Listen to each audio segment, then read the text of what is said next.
Bu zemini demeye gerek la, Ramazanlık bana. Bir kunenem ağamdan koyu.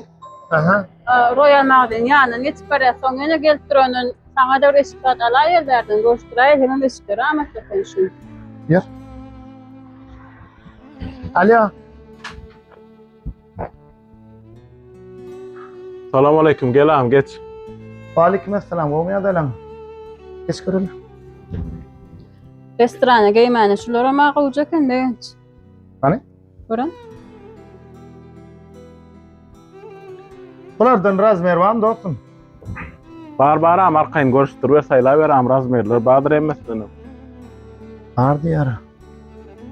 Görüştürülen cinsat uğrayla yorul. Değişul kovacak yani yanka. Kasav kansın. Gitmez mi? Ha? Ah, seyirveden berek ha. Dostum, bular ne yapsamana da? Ağam sayılan karidin aklesi 100 manattan. Näme saylasan batnik, futbolka, jinsi, magazinde sen de karid 100 manattan ağam. Ha. Ondan bu yarak ne?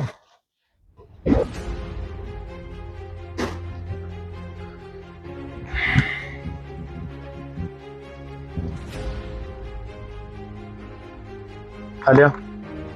Oğlum dost. Armada. Allah aşkına olmayan da. Hey dost sen iş kalmalıyıp gördün mü?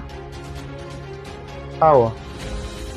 Şu Royal Magazine geldik taraf saylan karıydım 150 manat. Gerek diysen gön men razmerimde da razmerim ama eltipterecek. Olur mu? Olur mu ne akçalım ya da eltipter ayran sana bol ya mı? Görüm ki ya birine koyu ver ya. Bolle ya var ya. 50 manat istetmey. Genç. 100 manatlık zatlar sen dostuna 150 manat diye aydaydım. Üstüne 50 manat koşup. Avo. Önem için beytiyen. İlla ma artmasını. Da maskara edecek olyan mı? 50 manat ne içimde deplem. Taksipulu olur da yolladı. Arabada işimini olsun şunu tutmana iş sayla. Genç. Pulu alınmasa berarsan sualır yani mağazayından. Dur.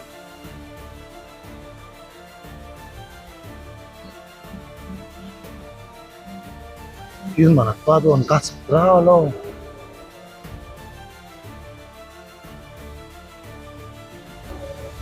Hay.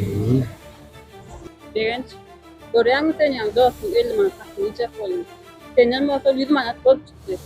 Maalesef senin ürün hakkını kazanç etmedin ha sen. Gayret etse ünlüm şu herifleri kayıtlamı çok da genç.